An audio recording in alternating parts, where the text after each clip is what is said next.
संपूर्ण महाराष्ट्रात गाजलेलं चाळीसगाव येथील खंडणी प्रकरण। या प्रकरणात शैक्षणिक संस्थाचालक उत्तमराव महाजन यांच्याकडून 25 लाखाची खंडणी मागत त्यांना 18 तास डांबून ठेवल्याचा आरोप तत्कालीन अप्पर पोलीस अधीक्षक मनोज लोहार यांच्यावर ठेवण्यात आला होता।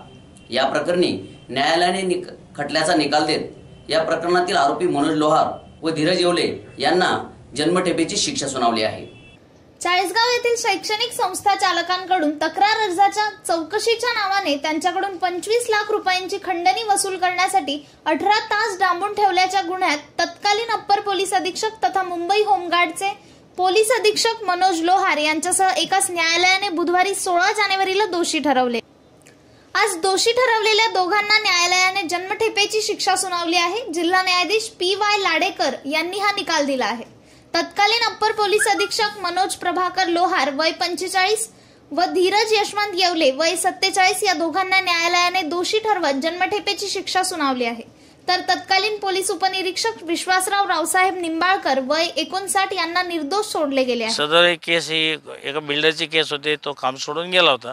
वास्तविक याच्याशी यांचा काही संबंध नाही, हे सिव्हिल मॅटर होतं। ते कोर्टात गेला असता, जे काय असेल त्याचे निर्णय लागले असते। परंतु ह्या लोभी माणसाने, भ्रष्ट माणसाने, भ्रष्ट अधिकारी वरिष्ठ पदावरचा संगनमत केलं। निंबाळकर नावाचा PSI आणि हा धीरज येवले क्रिमिनल जो आहे यांनी संगनमताने मला पैसे काढण्यासाठी मला डांबून ठेवलं। माझ्याकडनं दादागिरी करून चेक लिहून घेतले, माझी वेगवेगळ्या ठिकाणी रात्रभर मला त्रास द्यायला हलवलं। अशा माणसांच्या बाबतीमध्ये मी गुन्हा दाखल केला, मी तक्रार दिली। परंतु यांचं एवढं वजन आहे का नाही, तिघं भाऊ SP आहेत, यांचा बाप DG आहे, पूर्ण पोलीस खातं यांना घाबरतं।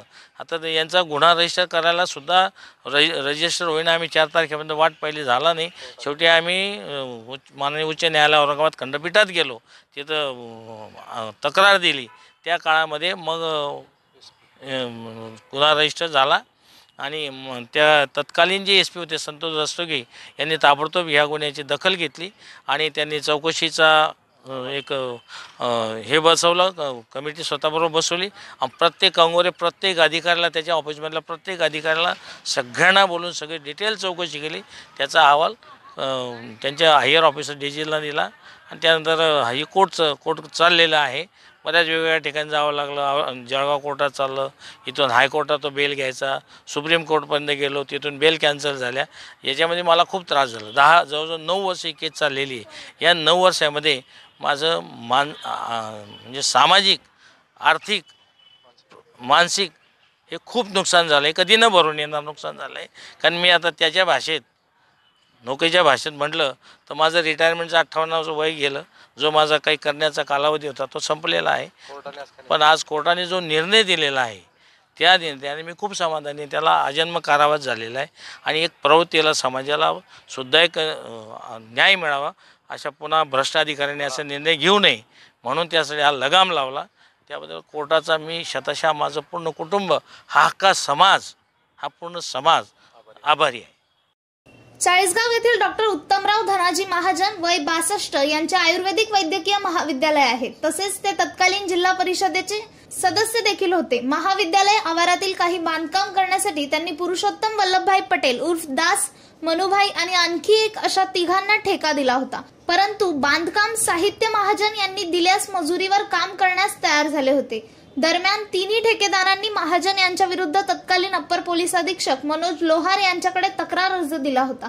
या अर्जावर चौकशी करण्याच्या निमित्ताने 30 जून 2009 रोजी सकाळी 11 वाजता उपनिरीक्षक निंबाळकर व त्यांच्यासोबत आलेल्या 2 जणांना महाजन यांना लोहारांच्या कार्यालयात नेले। तेथे लोहार यांनी महाजनांना धमकावण्यास सुरुवात केली। तेथे धीरज येवले या मध्यस्थांकडून 60 लाख रुपयांची खंडणी मागितली।